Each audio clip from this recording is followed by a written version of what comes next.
Welcome to the Iowa blog. We are broadcasting, as you no doubt know, from the library studio here in the Virgin Islands in the midst of the Caribbean Sea. It is a Friday, which means that later this evening we will have family hour. And I come to you with a heavy heart. I don't want to disguise that because it should be obvious. I have been relentlessly slandered by an exceedingly vile, clinically diagnosed psychopath who has made it her life's ambition to destroy me. And she has done so now for 12 months. She has nothing, literally nothing, but to slander my wife, my friends, and to lie, while pretending that she speaks for God.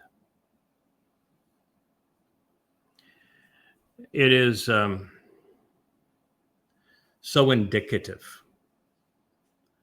of everything that is wrong today.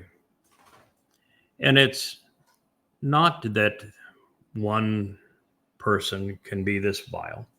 And this is a person that I was more supportive of than anyone in her life, by her own admission in tears to me, when she acknowledged that no one had ever stood up for her before, and that I did so consistently and routinely, trying to help her, support her, teach her, supported her to the tune of $20,000, which she essentially stole under false pretenses.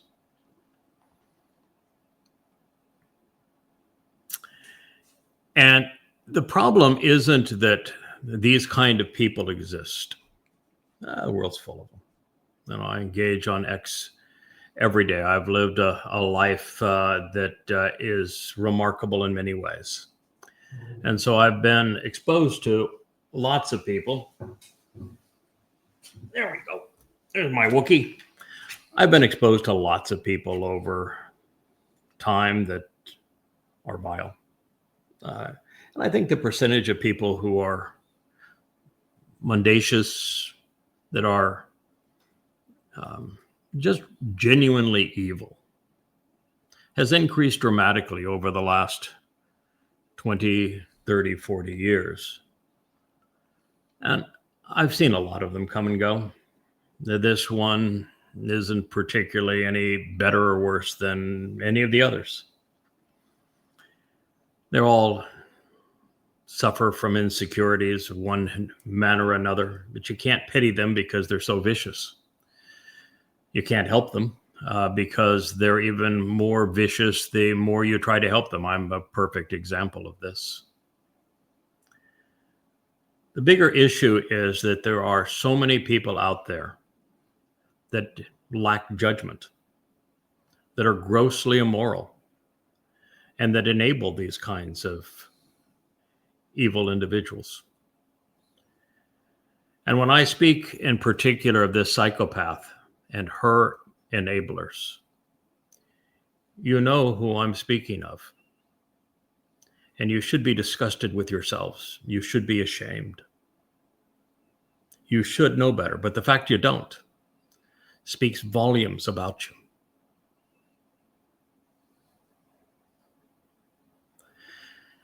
And so my biggest disappointment isn't that the attack continue, that they have now Facebook pages devoted to undermining that which they once supported.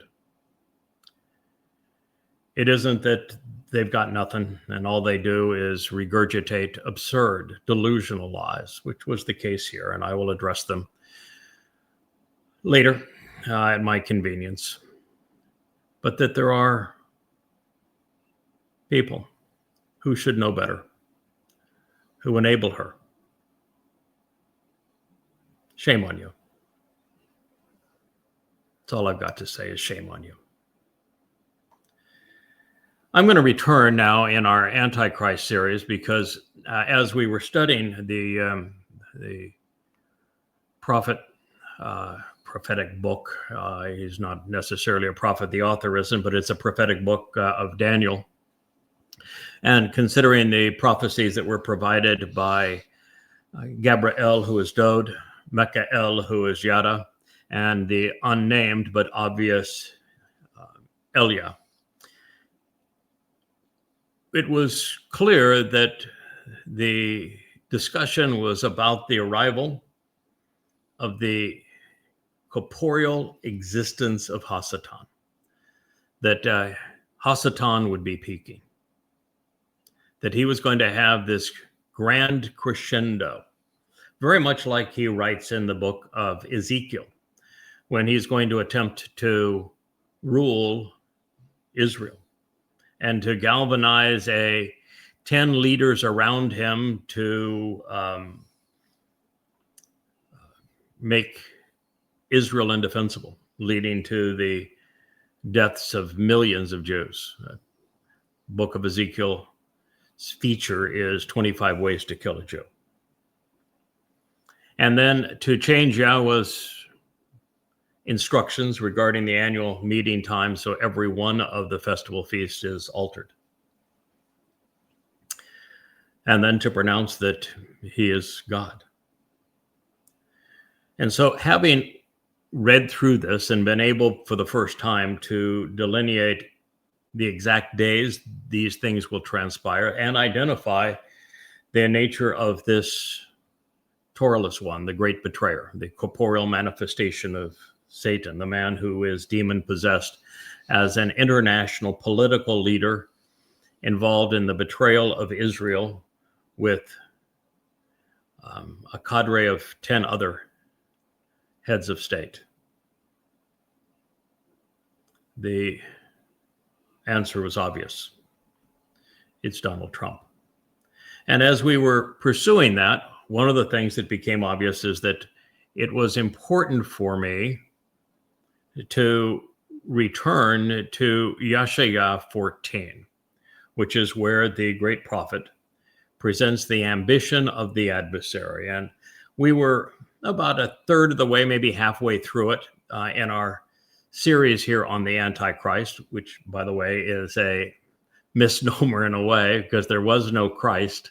But since the whole notion of a Christ is in opposition to the actual Messiah, who is Dod David, the title still fits. The one who is in opposition to the Messiah, who is Dod David, the king of Israel. Since we interrupted that series by better part of a month of live stream broadcasts on the importance of Teruah, Kippurim, and Sukkah, and then returned to our review of the 89th Mizmor or Psalm in the Rainbow Studio as part of the Twistianity series, and then went back outside to the Ocean Studio to return to the songs and the insights we can glean from our Messiah, Dod. I thought maybe it's best that I start at the beginning of Yeshaya 14. So here we go. By contrast, Yahweh will show compassion and love, demonstrating favoritism towards Jacob. He will once again choose to be with Yisrael. Furthermore, he will restore them within their own land. Yeshaya, Isaiah 14:1. I hear you say, wait a minute. You told me this was going to be about the ambitions of Satan, and here you're reading about what God's going to do with Jacob, Israel. What gives? Are you confused? No. I'm telling you how it begins, and I'm telling you what it says. I'm telling you that Yahweh chose to introduce his essay on the adversary so that you would know who Satan is and how he operates, which is the antithesis of how it is perceived by 99.999999% of people out there, by reminding you of some things that are really important for you to know. Because if you don't have this foundation of knowledge, you will have no way of appreciating what comes next. So it is certain, Yahweh, God's one and only name. It isn't Hashem, it's not G-D, it's not Adonai, it's not Jesus, it's not Christ, it is not the Lord, and it is certainly not Allah. If you do not know Yahweh's name, you do not know him. If you do not have any interest in Yahweh's name, there is no reason for you to listen further. Go ahead and just turn off the broadcast. Go away. If you change your mind, you can come back. If you're about writing YH or WH because you're too ignorant to study how to pronounce it, even when its pronunciation has been given to you, just go away. You've got nothing to say that would be of any interest to anyone who knows God. And if you want to change his name to, well, the Lord or Jehovah or Hashem, then you need to go and maybe bone up on an accurate translation of the third statement God etched in stone, which says that doing anything that negates the value of Yahweh's name is unforgivable. So by contrast, Yahweh will show compassion and love, demonstrating favoritism towards Jacob. Now, Jacob's long gone. So what is he speaking of when he's speaking of Jacob? Well, Jacob became Israel, didn't he? He was the father of the 12 tribes, wasn't he? And so when Yahweh says that he's going to demonstrate favoritism toward Jacob, he's saying two things. One is that you ought to be bright enough to make the connection between Jacob and Israel. And second, that God's favoritism, his compassion, and his enduring love are directed towards Israel. Now, those are two fairly profound conclusions. You ought to ponder them. Because based upon those conclusions, it means that the Christian New Testament is false. It means that the Islamic Quran is false. God did not turn away from his people. He did not reject his people. He did not choose Gentiles over them. He did not choose a church over them. He did not choose a mosque over them. He did not choose Christians or Muslims over them. Yahweh will show compassion and love, demonstrating favoritism towards Jacob, Israel. Since the New Testament not only says the opposite, but requires the opposite, because there is no reason for it to exist unless all of the promises that God made to Israel are transferred to their church. All the commitments he made to Jews are given to Gentiles, and every statement he made regarding Dowd is transferred to Jesus. There is no Christianity. It is entirely based upon that transfer. And the justification was that the Jews killed the Christian God. A couple of issues with that scenario, of course. One is God's not a man. Number two, men can't kill God.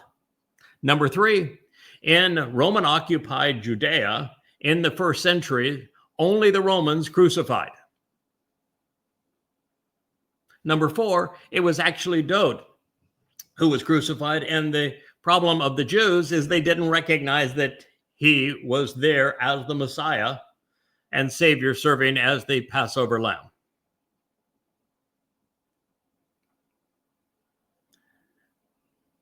And fifth, God never, ever says anything about changing his allegiance from Israel to anyone else.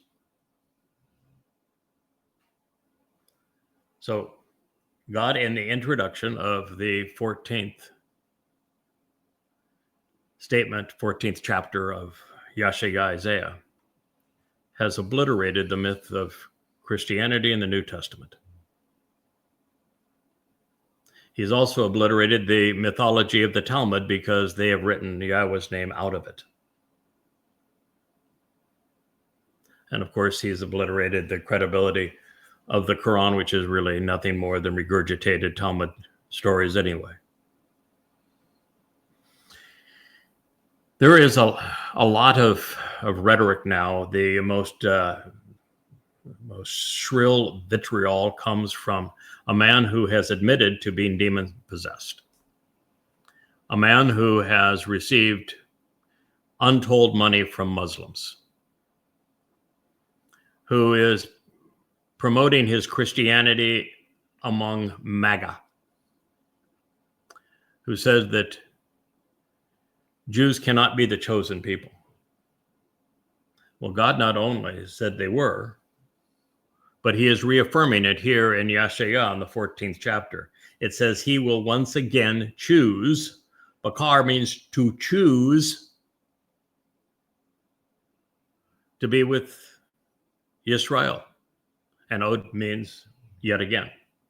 So God's saying, I not only chose once, I'm going to choose them again. Now, if you're a Jew, you better be a little bit careful here, which means that he did choose you, but you didn't choose him. You didn't reciprocate. So for the only way this relationship's going to work again is that you need to change so that God can choose you again, which he will, because you will. Well, that's a lot to learn. And we're only through the first two sentences of the first verse. Furthermore, he will restore them within their own land. Here, this was written 700 and probably 25-ish BCE.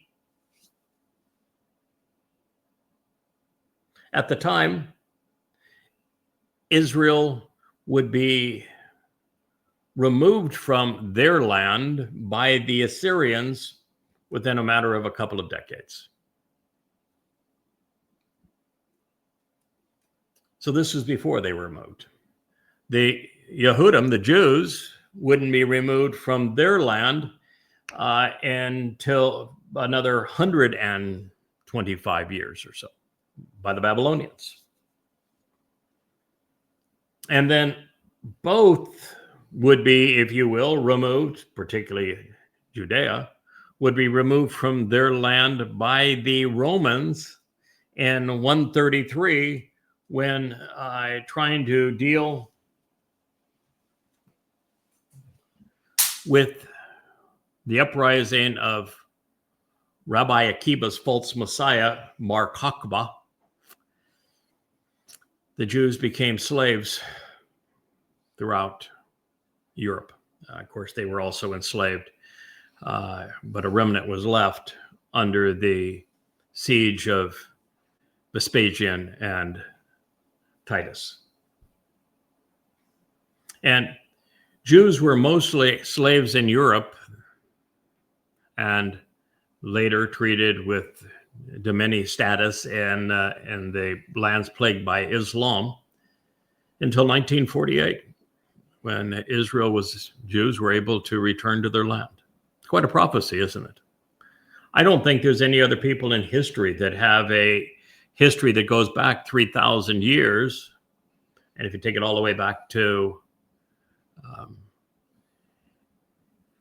Abraham and Sarah, Yitzhak and Jacob, then it goes back 4,000 years,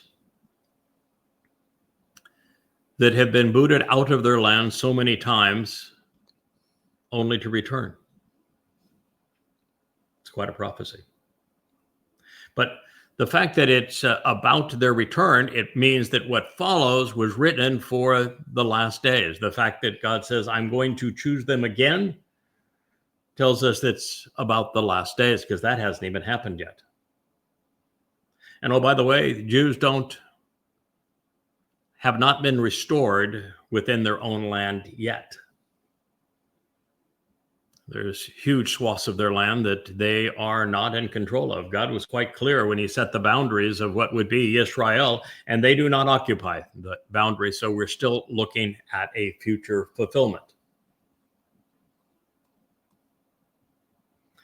Foreigners from different cultural and ethnic groups will accompany them, and they will be chosen by and appointed to the house of Jacob. And the greatest of the people and many among the family who will select and receive them. I think I missed a verb in there. So it's, you're trying to read the bold print, but let me go back from the beginning. Foreigners from different cultural and ethnic groups will accompany them because they will be chosen by and appointed to the house of Jacob. And this includes the greatest of the people and many others among the family who will select and receive them. Yeah, that's a little better. Okay, so what we know is that there will be a ger among the Israelites when they have their land restored to them, and who is part of this process of God re-choosing Israel. And there is not only going to be a foreigner who is associating with Israel in this way, but there will be those who are Goyim who will be associated with this individual. So there's a man whom God has selected, and those who accompany him and support this endeavor are going to be among those who encourage Yehudim and Israelites to return to Yahweh so that he can choose them all over again, and so that he can restore them to the totality of their land. That's an interesting insight too, isn't it? So God is saying that he's going to accomplish this great transformation from Jews being harassed by the world at a point in time where there is going to be foreigners, Goyim, that are going to play a major role in supporting them. The very people, the ethnicities that have persecuted them, there's going to be some individuals among those ethnicities who are going to come to their rescue. Profound. And they're going to accompany them. They will join them. They will focus on them because they will be chosen by and appointed to the house of Jacob. So God has chosen some ger, some foreigners associating with Jews, to accompany God's people such that they restore their relationship with Yahweh, and so that Yahweh can choose them all over again and restore them to the land. And that these people are literally appointed to the house of Israel. God is designating them for this purpose. Now, you'd think if I was a Israelite, I'd be trying to figure out who that individual and his associates are. Who has written 35 books, for example, introducing Yahweh under Yada Yahweh, offering them at yadayah.com? Who is doing many hundreds of Yahweh blogs trying to accomplish this very thing on behalf of Israel? And the greatest of the people, and many others in the family, who will select and receive them. So God is saying the best and the brightest of Israel are going to receive them, and or that the foreigners who are facilitating this by God's appointment on behalf of Israel are the best and the brightest of that different ethnicity, an ethnicity different than Israel, which would be speaking of the Nakar and Nakri, this observant foreigner, and the covenant family. So God's telling you how you're going to overcome what follows, isn't he? He's setting it into context, and he's telling you, before he tells you who the adversary is, he's telling you who your friend is. Because God has appointed someone whose primary job it is to defang the serpent on behalf of Israel. There is a fellow out there that has written 5 volumes, 825 pages apiece, to completely destroy the credibility of Satan as the ungod of Islam.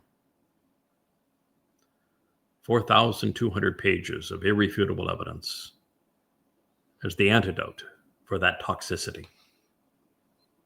And that same fellow wrote 5 volumes called Twistianity to completely destroy Satan's ambition through the Christian New Testament to be perceived as a replacement Messiah and a replacement God.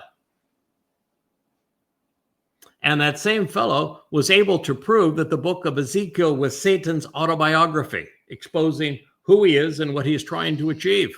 He is the antidote for these things. And at the same time, he wrote another 25 books focused on translating the oldest manuscripts found in the Dead Sea Scrolls to what Yahweh actually said so that you could come to know him. God honors his promises.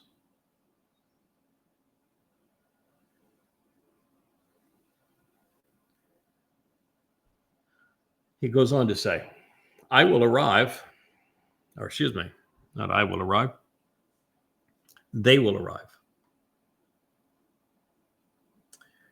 bringing them to their region and to their dwelling places. They will arrive. Now, the last individuals that Yahweh talked about were this foreigner, this Gur, who is going to be leading a group of individuals that are ethnically different than Israel, and how they've been appointed to the house of Israel, and that they are unique and among the best and the brightest. And so when he says they will arrive, he's speaking of them.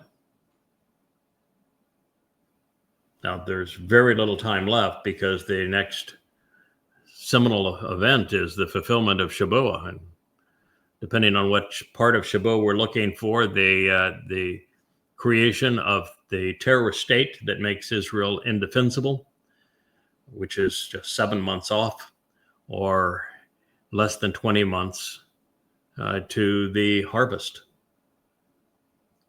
of Shabuah. And so they will arrive. They're going to be brought to their region and to their dwelling place. And it is true that this Gur will be brought into Jerusalem in the end, 3.5 years before the end. He's going to accompany a Israelite that you may have heard of, Elijah. And their dwelling place will be on top of the Temple Mount in the tabernacle of the restoring witness. The household and family of Israel, individuals who either strive against the Almighty or engage and endure with God, will, without any coercion or other controlling influence, receive them as an inheritance. It's kind of funny because in a statement we read yesterday, it said that that covenant family is the inheritance of the Nakri, this observant foreigner. He is inheriting them. That is the thing that he has achieved on behalf of Yahweh and the king, and that he is giving them, presenting them to God and to his king. And here it says that likewise, it's a mutual situation here, which is the way relationships should be. It says the household and family of Israel will, without any coercion or other controlling influences, receive them as an inheritance. The source of inheritance for Israel, the ability to enter the return to Eden on Sukkah, to receive Yahweh and Dod back on Kippurim is through this individual whose sacrifice will be known as the Adamah Parah on Teruah.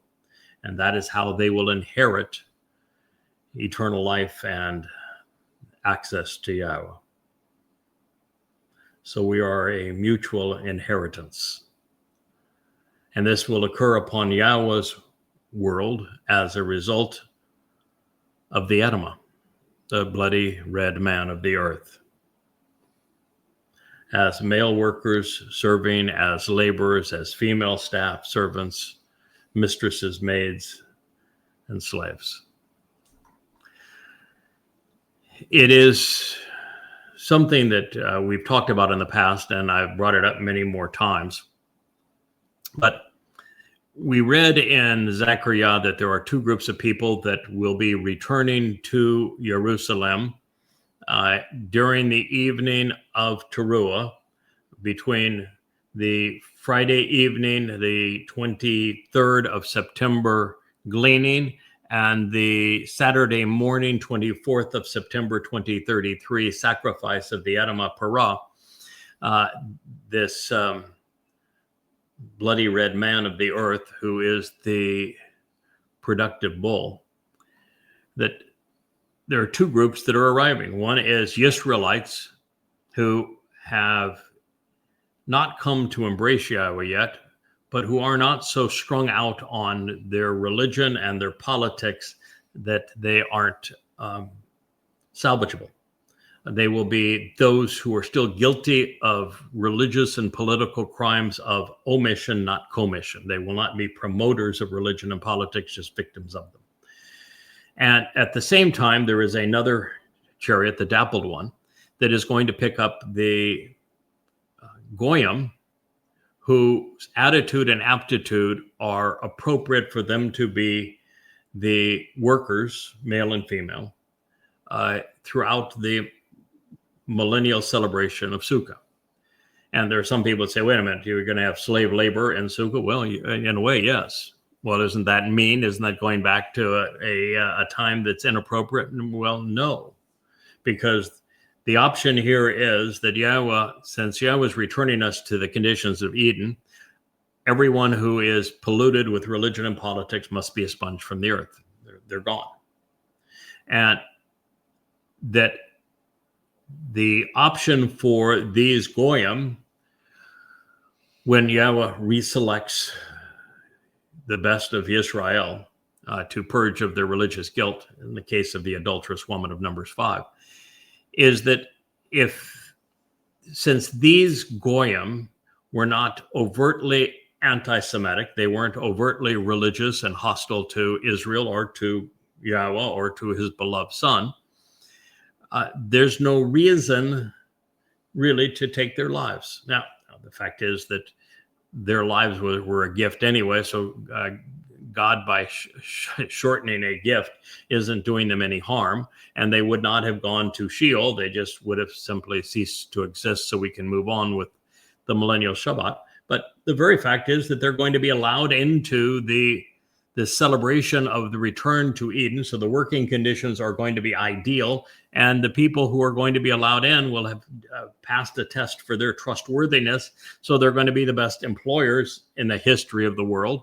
And so this is the best time to work and the best environment to work. And it's a whole lot better than being dead, right? But God wants you to know that's the way the world is being set up. So if you are a Goy and you have not become part of the covenant with this Ger, then your best hope is to be one of the workers entering the millennial Shabbat. And if you don't think that's fair, take it up with God and see if he cares. So it will come to be that those who had been their captives will take them under their control, and they will rule over them and direct those who had oppressed and exploited them. Yeshayah 14:2. God is fair. And this idea that you see in Christianity of forgiveness doesn't exist in Yahweh's parlance. He does not forgive.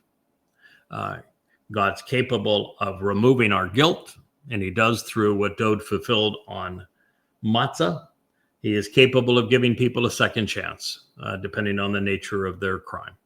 But the fact of the matter is that God must, I should say, hold people accountable, collectively and individually, for the oppression and the subjugation and persecution of his people. Christianity has persecuted and demeaned Jews and robbed Jews, abused Jews for 18 centuries. There are 2.5 billion Christians. They cannot simply be overlooked. Something has to give.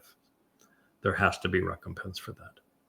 I don't think any Muslims will be included in this. I think that Allah is so demented, the Quran is so perverse that there will be none. But should I be wrong, then it will be the worst possible Muslims that would be availed this opportunity.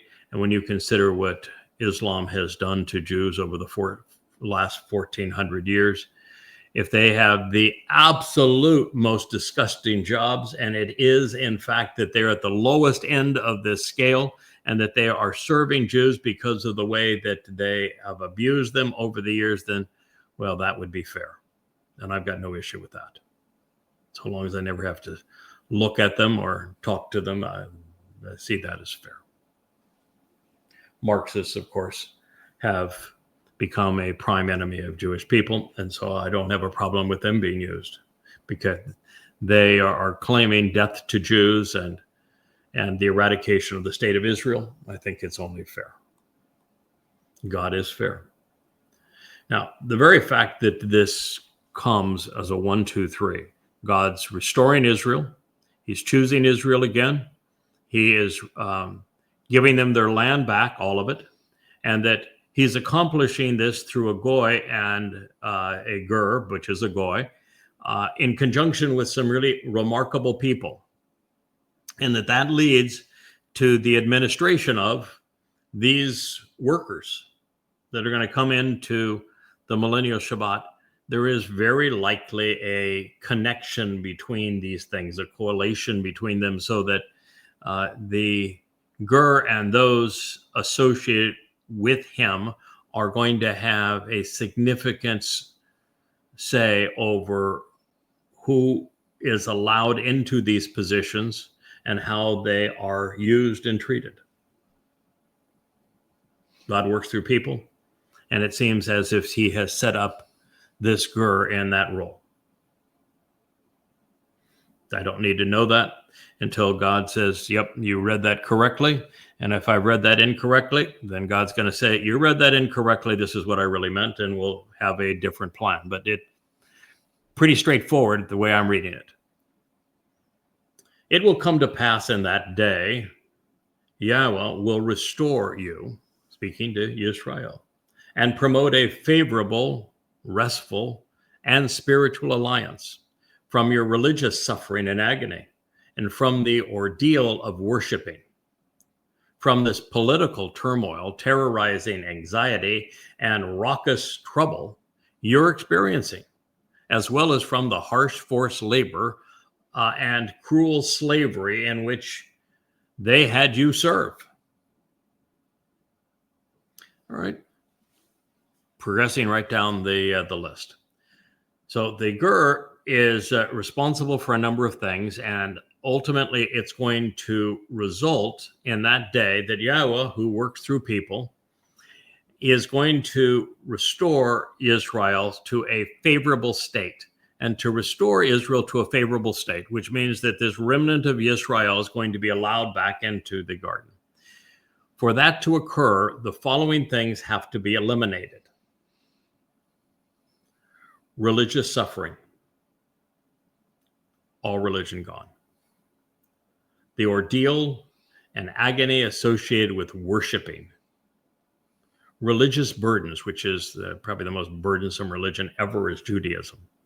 And the worst religion ever in terms of its ordeals associated with worship would be Islam. And so they will all be eliminated. Judaism, Christianity, Islam. But also from political turmoil, terrorizing anxiety and raucous trouble that you're experiencing. And so Jews are experiencing turmoil really in three places. And all three of those have to be eliminated. The government right now and the government over the next 8 years in Israel has to go. The government of the United States, which is the house of the great betrayer of Israel, Donald Trump, who is the corporeal manifestation of Satan, that has to go, has to be destroyed, has to be eliminated. That's where 40% of the Jewish population lives, 45% in Israel. The remaining 15% are mostly in Europe, which has become Marxist and highly anti-Semitic, particularly with the influx of Muslims, which the United States caused, by the way. That will also be eliminated. So no religion, no politics. The economic systems of apartheid and of the caste system that permeated the world will be a non-starter. Jews were brought into Europe as forced laborers. They were slaves.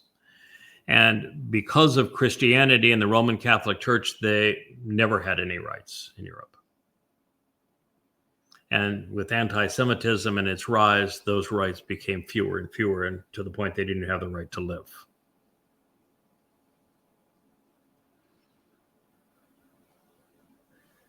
All of these things will be gone. So we're not going to have a caste economic system. We're not going to have apartheid. We're not going to have any politics. We're not going to have any religion for those who re-enter Gan Eden, which means Satan's pretty much out of an occupation. Isn't that a nice introduction so far to the ploys of Satan? Then it says, in that day, you should lift up this particular mashal, this comparative word picture and proverb, which illustrates an ethical point to provide guidance and to build character while equipping you to exercise good judgment regarding authority figures, political leaders, and governments. Mashal. Which mashal? This mashal.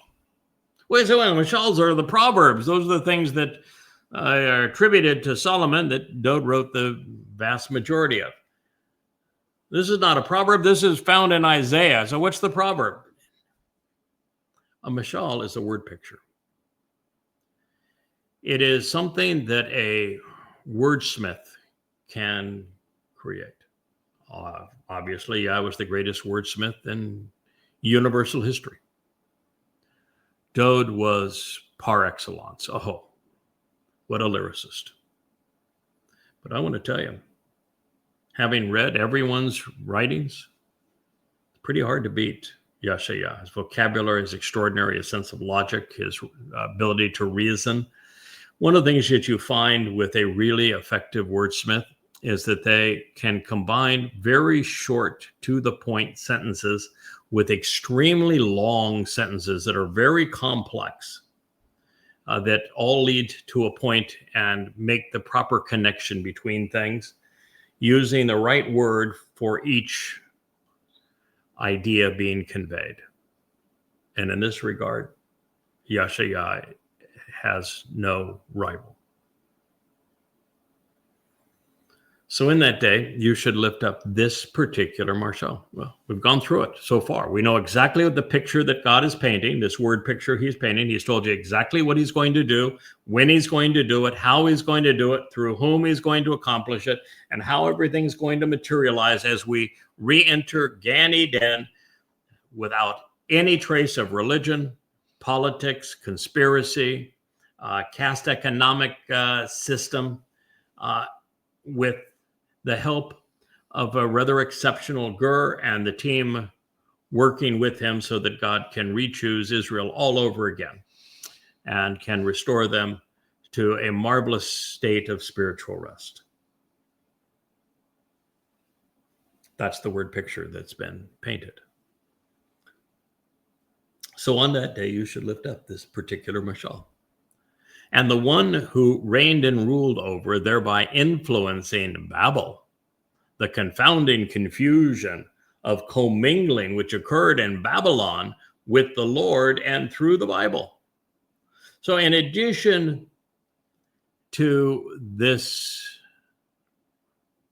introduction, you should know now that where this is all leading, because it is all against Allah and in opposition to the one who has reigned and ruled over the earth, the one influencing through Babel, the Bible, Babel with the Lord, in conjunction with the Lord, who is Satan. Babel is the birthplace of the integration of religion and politics. It's the wellspring from which Christianity emerged. It's the place where the Babylonian Talmud was written. It's the place where the Quran was pieced together initially. Babel. Babel is Satan's stock in trade, because there really is no way to effectively mislead a large group of people through religion or politics if everything you say is untrue or completely original. The only way you can effectively mislead is to mix truth with lies, to take something Yahweh has said that is true and pervert it and twist it and mix it together with lots of untrue statements, such that you can deceive that way, and it gives your lie credibility. And if you don't understand that, then consider a counterfeit bill, where 99.999% of the strokes look legitimate. But the very fact that it's a fraud designed to confound and confuse by intermingling that which does not belong makes it actually a liability and a crime. Such is the truth with Babel. And you may ask, how is it in the midst of these extraordinary circumstances that the oppressor promoting this onslaught of persecution through the systematic, boisterous promotion of mistaken beliefs will subside and cease so as to observe the Shabbat? Wow. Again, God's just laying it all out there for us. All right. So we have the gird that precedes this corporeal manifestation of the man from Babel, the great babbler. Boy, who's the, Babel means to confound. And the primary thing that Trump suffers from is called confabulation. It means that in his mind and in his words, he has intermixed truth and lies such that there is very little correlation between what he says and reality, and that the only thing that makes any of the lies seem credible is this occasional intermixing of things which are true. Trump is a confabulator. And this individual will be Babel, intermixing truth and lies. That's why I'm just so astonished that with the prophets having told us precisely when and who would betray them, the United States, Donald Trump at this very moment, and how he would betray them, that the Jews celebrated Trump as if he is the second coming of Cyrus. It shows it shows complete lack of judgment, like they have no functioning conscience in Israel. And they did a deal with the devil to trade 20 tormented lives for 2,000 murderous Muslims who will kill far, far more than were freed. It was a deal with the devil.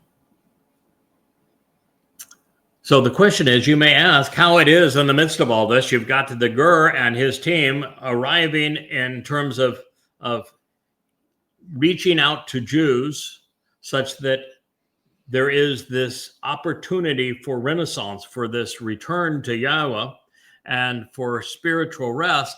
And yet there is all of this religiosity and politics that's still swirling around that needs to be purged for God's people to return to the garden.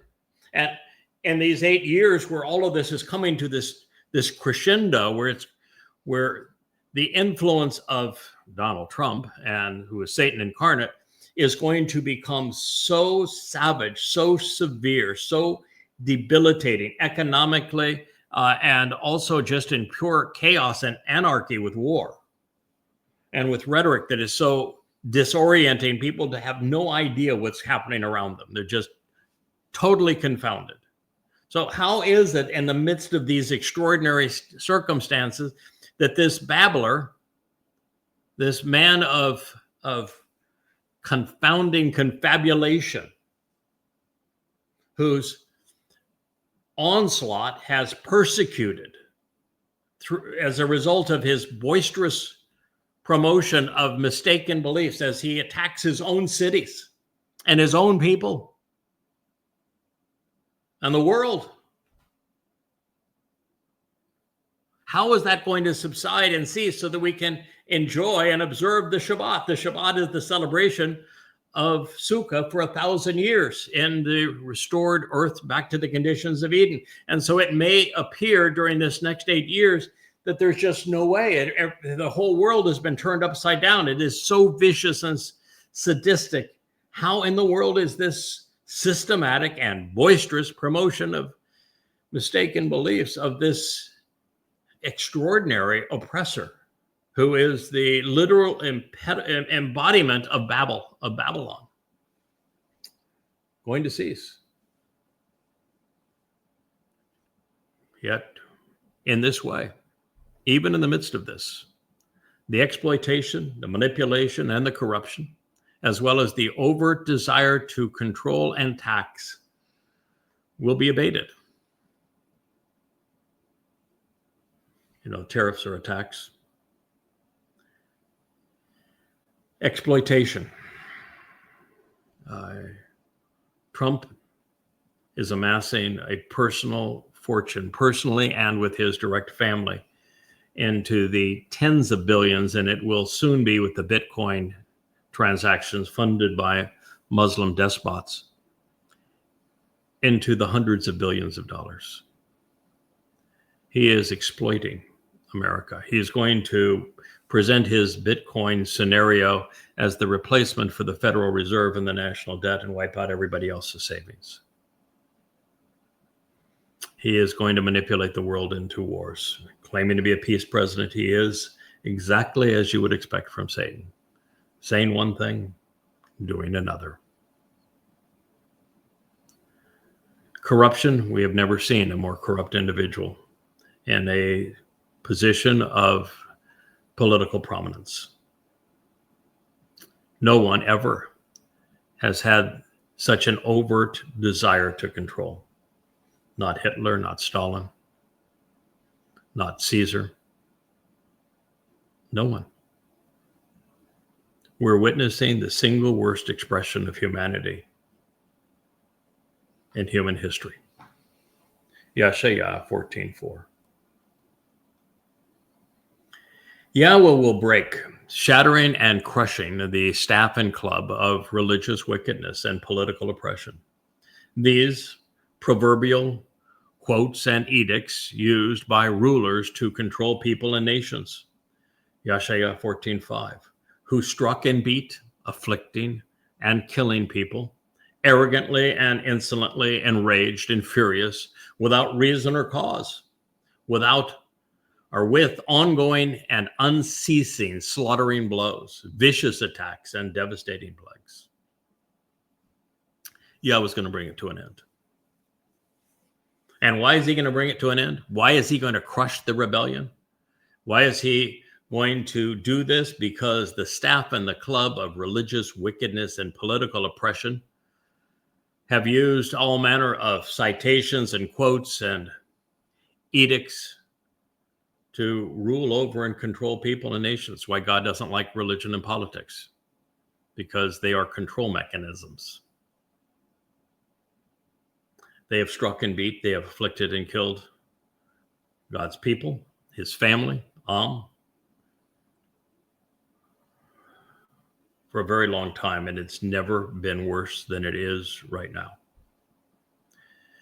And if you wanted to find the embodiment of egomaniacal, of arrogant, of insolent, of a man who is enraged and furious without reason, then all you would have to do is look at the Copper Con. Donald Dumpster.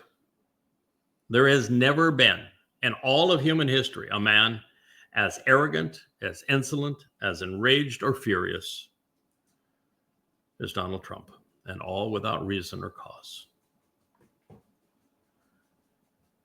And yet his blows and attacks and plagues are so common that nobody even knows how to respond to him, because the insanity of today is overshadowed by greater insanity tomorrow, which becomes even greater instability the following day. It's the rule of utter chaos. God's trying to tell you, as clearly as words allow, what you should be expecting, no matter if you are a Israelite or a Gentile anywhere in this world, as to who is destroying it and how it's going to happen and how to identify that person if you want to be among that remnant who was able to enter the Shabbat of Sukkah, which begins on October 7th, 2033, year 6000 Yah. As Gentiles, Trump, America, Europe, they sought to subdue and control, ruling over and governing by imposing their authority and trampling down free will to dominate nations. There has never been as vicious attack on free will in America or in Europe as what we're witnessing today. Free will is so untidy in the hands of tyrants, grievously and systematically depriving people of their rights while persecuting them without relief or restraint. In America, ICE and the deployment of U.S. troops is worse than the Gestapo, worse than the brown shirts. They weren't that vicious. This is actually worse. Without relief, without restraint. These are words that you would have had a very difficult time understanding prior to 6 months ago. And now we're living in the midst of them. That's the nature of prophecy. It's one of the reasons why I always said, I want you to stop writing and re-editing and correcting your books and moving to this next stage where you turn on the camera and the lights and speak directly to my people, because you can read the translations that you have written and convey their meaning in a timely fashion, connecting the dots to provide understanding at an ever-accelerating rate.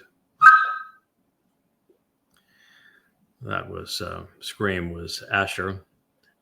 Nothing happened to Asher except Asher is occasionally a biter, and she bites her nails.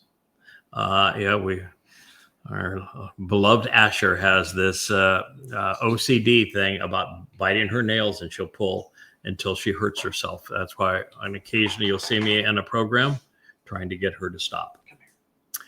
She's doing it less and less, but occasionally this is what happens. And so we do our best to try to distract her and protect her in that way. We continue to read Yashaya 14:7. The entire earth will be a home at rest spiritually, at peace and reconciled, restored and liberated, bursting forth in song, shouting for joy. So God wants you to know that there is an end to the heartache, an end to the deprivation of rights, to death, to great chaos. That yes, the next 8 years are going to be beyond anything you could possibly imagine in terms of anarchy and destruction and death, deceit, confabulation, lies, egomaniacal, narcissists, and psychopaths. But it will come to an end. The likes of the reprehensible person that smeared my wife and my dear friend of over 20 years will cease to exist. The Trumps will be gone. His cabinet will be gone. The MAGAs will be gone. The Christians will be gone. The Muslims will be gone. The Marxists will be gone. There will be those that arrive in Jerusalem, and they will benefit from the sacrifice of the Adam of Paran. They'll be purged of their guilt, and the millennial Shabbat will begin. And the reason that God says that the earth will be restored, liberated, and bursting forth in song, shouting for joy, is the greatest lyricist, songwriter, and singer in human history is returning. And his name is David, God's beloved son.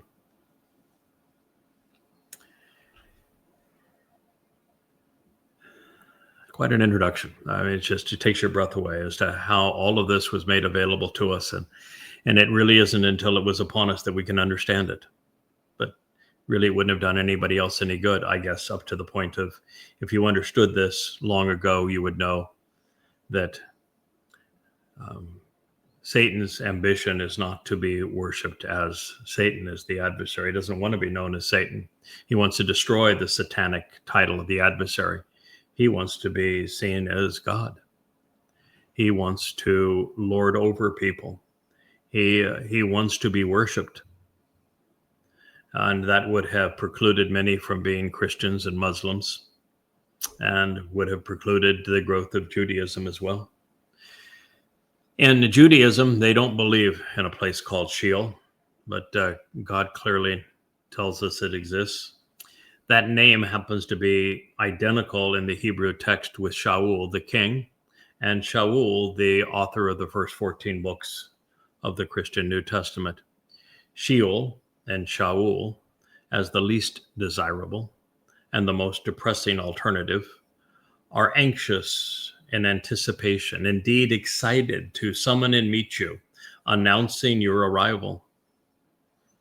Yes, Donald Trump is regularly now says, I don't know if I'll be able to make it into heaven. I don't think so. I know he has a confirmed reservation in hell because God has said so. It's going to be September 24th, 2033 is when he is incarcerated. And because Shaul is synonymous with Sheol, there'll be many Christians that will join him there. Many MAGAs will join him there. And it is the time that they will be dispatched. The only reason that the earth can be returned to the conditions of Eden is those who were the most obnoxious, the most egotistical, the most destructive, the most dishonest, the most ruthless against God's people are all sent to Sheol. And so sometimes I get people that bite back at me and says, "How dare you say that I'm sending so-and-so to Sheol?"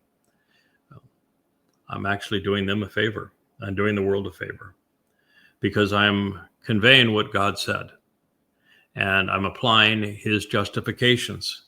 And if I tell you that Donald Trump has a confirmed reservation in Sheol, and I can read the prophecy from Isaiah that affirms this to be the case, then if you're a MAGA, if you're a Christian supporting him, If you are in his cabinet, if you are an Israelite that is endorsing him and supporting him, then you have the opportunity to back away and to stop doing that so you don't join him. It's actually an exceedingly compassionate thing to do. You can never be wrong when you convey what Yahweh teaches. They have been alerted and are aroused to crush all of the departed souls of those who have been leaders and rulers of the earth. I like to say that all means all, and that's all means. Whole means all. God despises politics because politicians control people. They mislead them. They rob them. They fleece them. They do what Donald Trump is doing to them, what the European heads of states are doing to them. And so many of them have turned on Israel and his people, as we're witnessing today.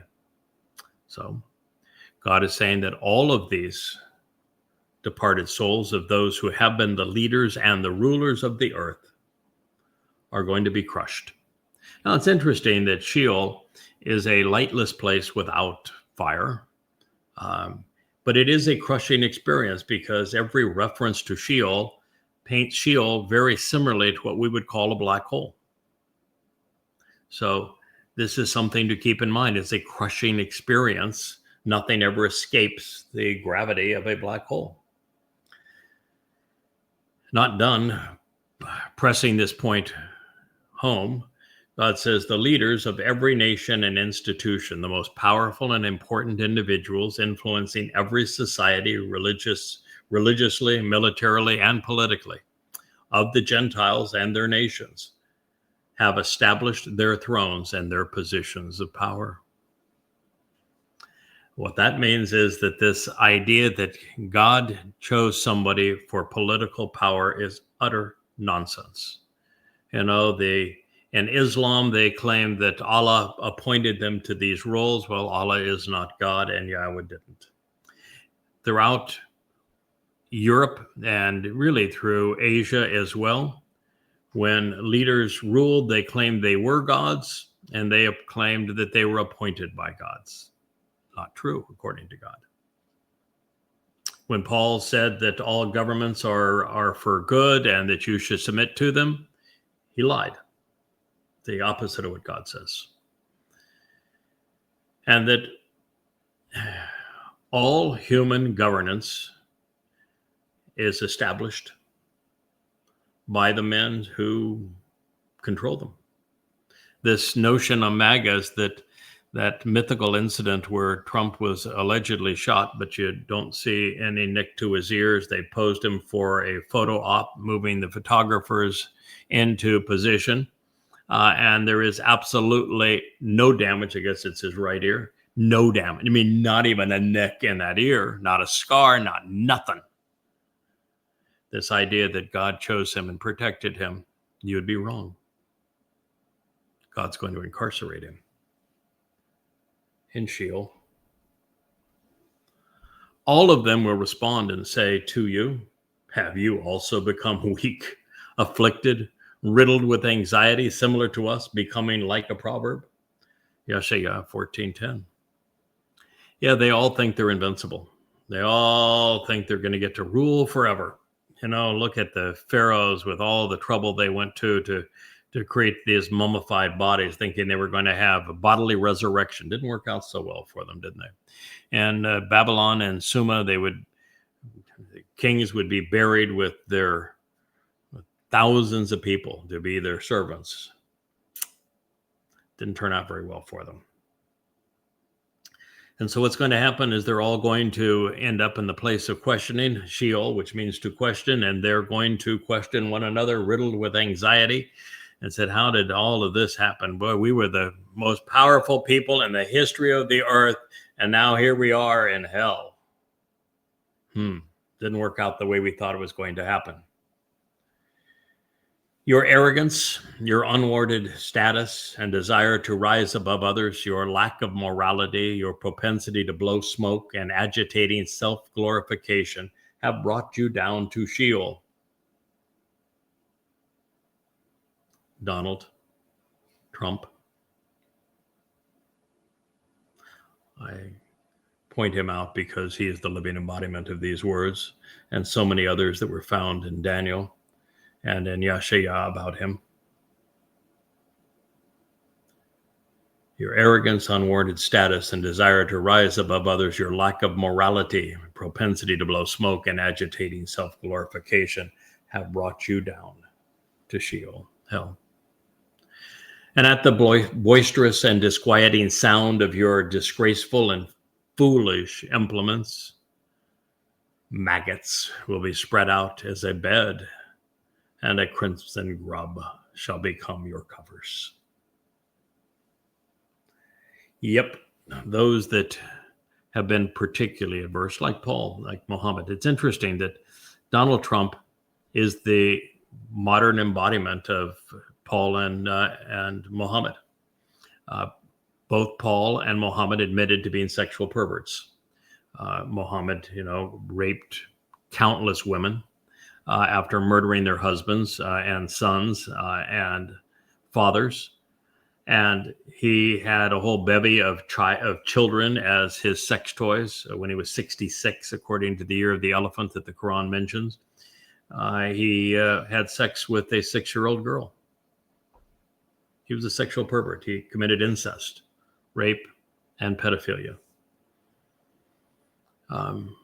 Paul says that he was such a sexual pervert that he didn't really have a full grasp on the scope of his sexual perversity until such time as he became an expert in the Torah, and the Torah was what revealed to him that, yes, indeed, you are a sexual pervert.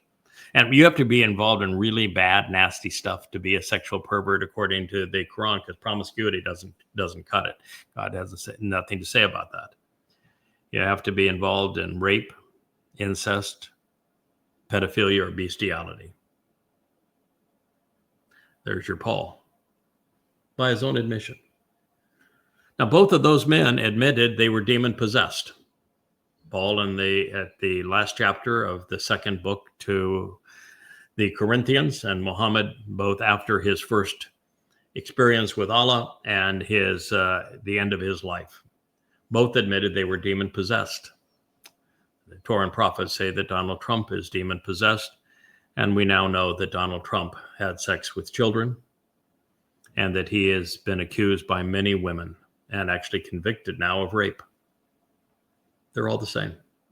They were extraordinarily egotistical beyond belief. They were all liars. They were all murderers. They were all money grubbers. Same. Satan has a type.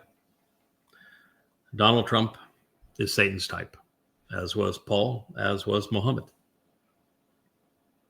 Adolf Hitler, same thing. Oh, how you have fallen and been cast down from the spiritual realm. Hillel ben Shakar, flashy, shining, and boastful spawn of the eastern dawn. Halal means to radiate light. It's from the verb halal. It's interesting that in Islam, that is the word for good. And of course, it is Satan's name. Shakar means of the rising sun. Sun rises in the east. Babylon is in the east from Jerusalem. Flashy, shiny, boastful. Speaking of the eastern dawn. One of the reasons that name was chosen for him is that Hasatan realizes that the most effective way of diverting souls from Yahweh isn't actually to pretend that he is Yahweh, which he does on occasion, but he's just not credible at it.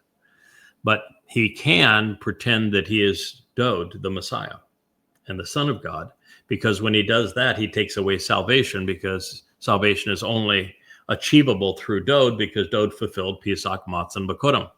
And so, since God speaks of Dod as the greater luminary, as brilliant as the sun, then Shakar is Satan being the flashy version, Ben, son, that is Dod.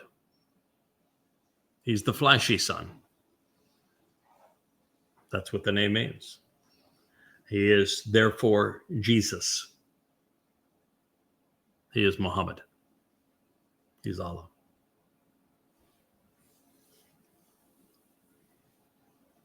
That's a little frightening, isn't it?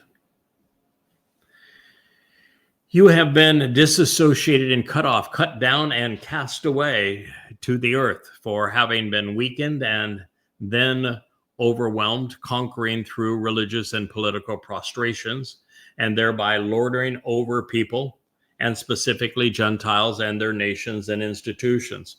There was something I didn't mention in that previous statement that I should briefly draw your attention to, is that not only is Hasatan going to work through people who are boisterous, who are exceedingly arrogant and sexually perverted, totally dishonest.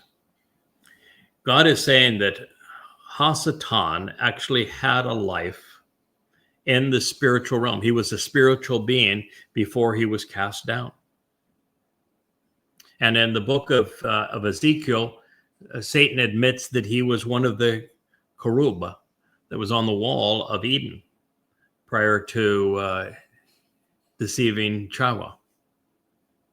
He speaks of how glorious he perceived himself and how unfair it was for God to have cut him down for a little act of indiscretion. So he was a spiritual being. He has been rendered a serpent, toxic as he is. And he has been disassociated from the rest of the spiritual realm, cut off, cut down, cast away. But he was sent from Shamaim, the spiritual realm of the heaven, down to earth, where he immediately weakened and overwhelmed. And he conquered through the use of religion and political prostrations, thereby lording over people, specifically Gentiles and their institutions. Hasatan is the god of bowing down in prayer and worship, Christianity and Islam. And he is a major and significant presence here on the earth. And his religions are most noted for their Gentile devotees, Christianity and Islam. Oh, this is in Yeshaya 14. So pretty hard to deny any of this, isn't it?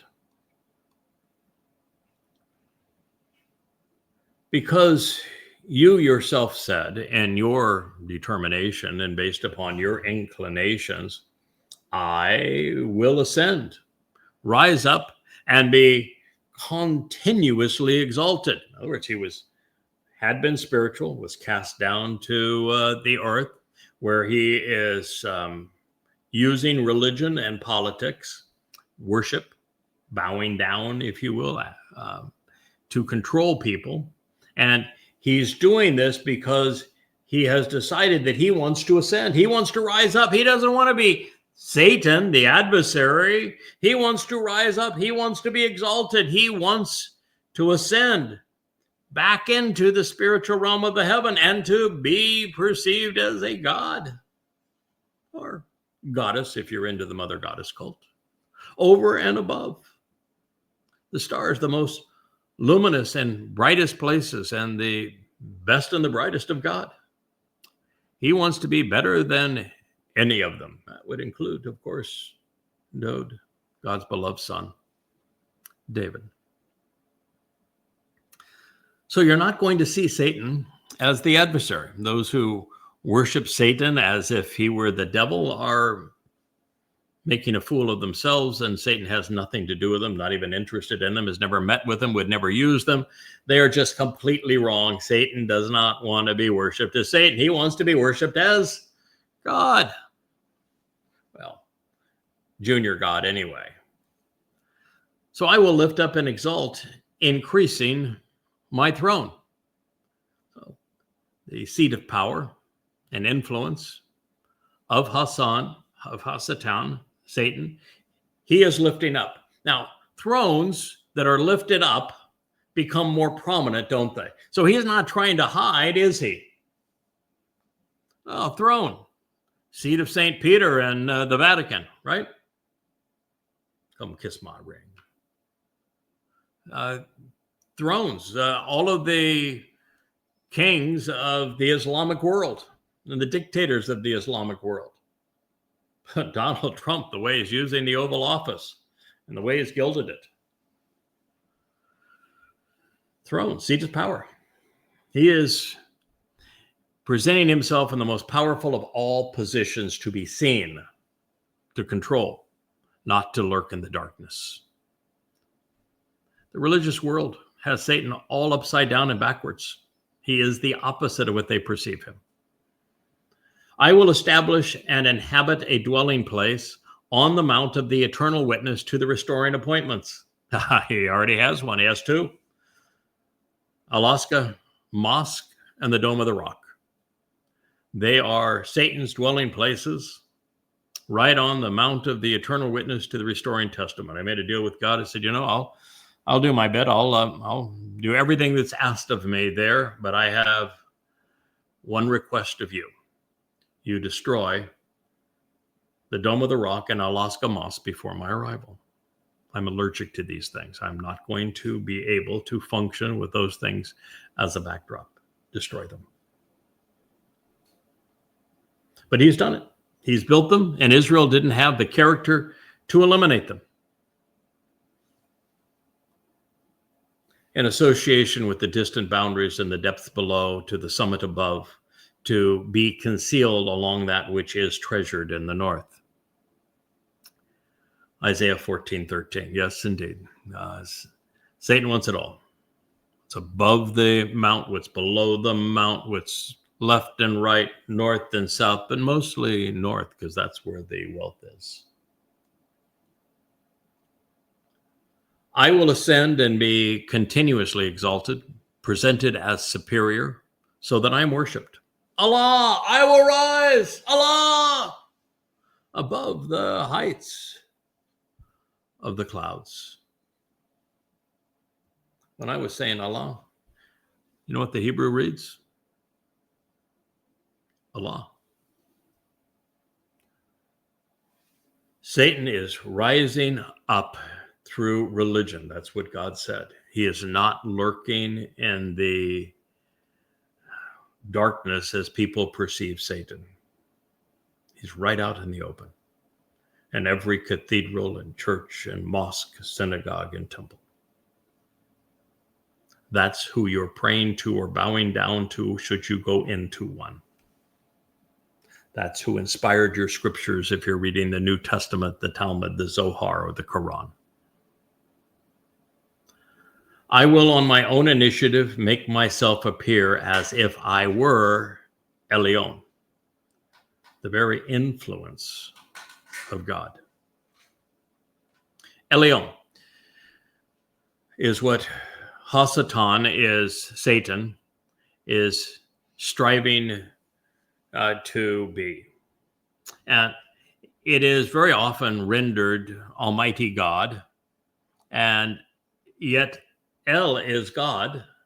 On means all things pertaining to, and yet it has a Y in it, which is a Yod or a Yod in Hebrew, which is a hand.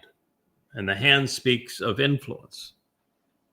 For example, when Yahweh returns with Dod, Yahweh said that Dod, his beloved son, our king, will be Elyon, the very influence of God Almighty. He didn't say he is going to be El. The man is not going to become God. He is going to be Elyon, which is the influence of God, the very hand of God. And since Yahweh ascribes Elyon to Dod, guess what Satan wants to be? He wants to be perceived as the Son of God, as the Messiah, as the former and returning King, as the Savior. Well, is there a religion that presents someone as a counterfeit of all of these things? Yes, there is. Christianity. Christianity is Satan's magnus opus, his greatest achievement. But it was also Islam, where there's a false messiah, and there, of course, is a false messiah in Judaism with Bar Kokhba, who, by the way, is son of a star. Keeping all of this in context, that's 14:4. Surely, to Sheol, to hell, you are being forced down to the remote depths of the prison. Isaiah 14:15. The one who sought to rise above all will be taken down to the lowest possible place, just as the religious leaders, the popes, the imams, the priests, all of those who tormented people. Think of all of those civilizations throughout time that perpetrated child and human sacrifice for the purpose of terrorizing people into submission. All of them who lorded over the people, and all of these tremendous despots, as Donald Trump is becoming the worst of them, all through time. God is saying not only will Hasatan be sent down into Sheol, into the depths of this prison, but so will they. Not some of them, all of them. Those who look at you will stare in your direction, trying to understand how this individual caused the earth to tremble, astonished, agitated, and angry by invoking fear within empires and governments. 14:16. He is not going to look so majestic outside of his cathedrals and temples and shrines, is he? Allahu Akbar, not going to be so Akbar at this time. And so you can imagine all the Muslims who murdered Jews thinking, oh, I'm going to go to paradise and have all these virgins, and there you are in the prison of Sheol in a black hole, and there is your God, Allah. Boy, that's going to be astonishing, isn't it? And for all of those popes, all of the priests, all of the rabbis who promoted false gods to be there and say, wow, so boy, did we ever get it wrong. You're a nothing. You're a nobody. Mommy God will be there. Pardon? Mommy God will be there. Oh, yeah, Mommy God. Mommy Goddess will certainly be there. Oh, but that's so mean of you to say that I'm going to go to Sheol. No, it's exceedingly compassionate, because you have a bunch of numbskulls that are enabling you that shouldn't have to join you there. And there are mothers, many others, that are being lured in, and those who are going to be precluded from knowing the truth because you tried to besmirch it. There is really no one who deserves it more other than the Donald. Chew on it. Choke on it. You have no one to blame but yourself. How was the world caused to be a lifeless place without the word? It's so obvious that they didn't see it. They went on and continued to be religious. They made Satan their God, and no one was the wiser for it. And now that it's obvious to them, they're saying, Boy, we ended up destroying a lot of people. We made the earth really lifeless and desolate as a result of our actions. Oh, God. Do we have a mulligan, maybe a redo? Can we reboot? Just like a video game, you can start over again? No, I'm sorry, it's over. You got one shot at it. You blew it. And this is your fate. So if you think that God's not going to send people to Sheol who have worked against his people, who have besmirched his message, who have denied the great contributions of his beloved son, Dode, think again. If you want to condemn someone for sending people to hell, take up your argument with God.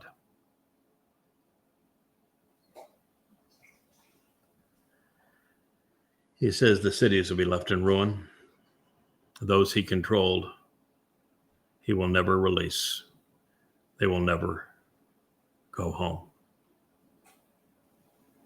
Those who have been influenced by this, whether it's their ego that got the best of them, their insecurities, covetousness for possessions or the things that other people enjoyed that they would never have, whatever the motivation may have been, just overall vitriol, psychopathy. There is no coming back from it. And God wants you to know that you will pay the price as a result of it. Each of the political leaders of the Gentiles and their nations, all of them, will have been laid to rest. Each individual in splendor and majesty in his own household, in his own temple and tomb. Do you know that Donald Trump is right now building the Arc de Trump? That this is going to be right there in the center of Washington, D.C., in addition to the shrine that exists to Thomas Jefferson. The temple that is built, and one's a shrine, one's a temple to Abraham Lincoln, and this towering obelisk of religious adoration to George Washington. There's going to be an Arc of Triumph to Donald Trump. They have shrines, don't they? Splendor and majesty. Temples and tombs. Yeah, look at those pharaohs with those giant pyramids. Didn't work out really well for them. You'd think after a while, when you found the rotting carcasses of the bodies of the pharaohs with all of the extravagance of their burials, that somebody would say, hey, this bodily resurrection thing, this religion thing, yeah, not so much. Well, that's God's message. That's 14:8. And you yourself will forcibly be cast out from your burial site, from your sepulcher and tomb, even dying like a loathed, abhorred, and repulsive, completely rejected offshoot, to be guarded against a dangerous scion and branch, clothed in and wearing the slain and slaughtered, those you pierced by war, cut and severed by sword, descending to this depressed prison like a corpse which is rejected. Yes, what God is telling you here, you may want to pay attention to, is that it doesn't matter how pretty and how bold or how powerful or how large and opulent the tomb. You're not going to get the benefit of death or any allegiance or worship in death.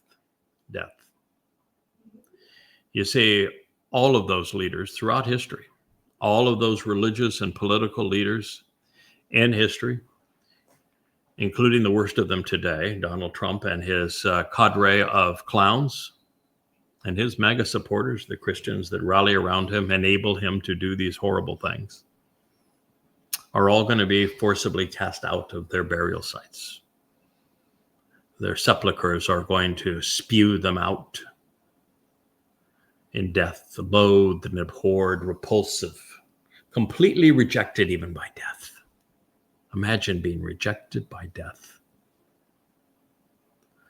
Yes, they're nothing but dangerous scions and netzers, tertiary shoots, sticks, twigs, clothed in and wearing the very slain and slaughtered. They're going to be covered in the blood of their victims, pierced by war, ravaged by sword, all descending into this prison.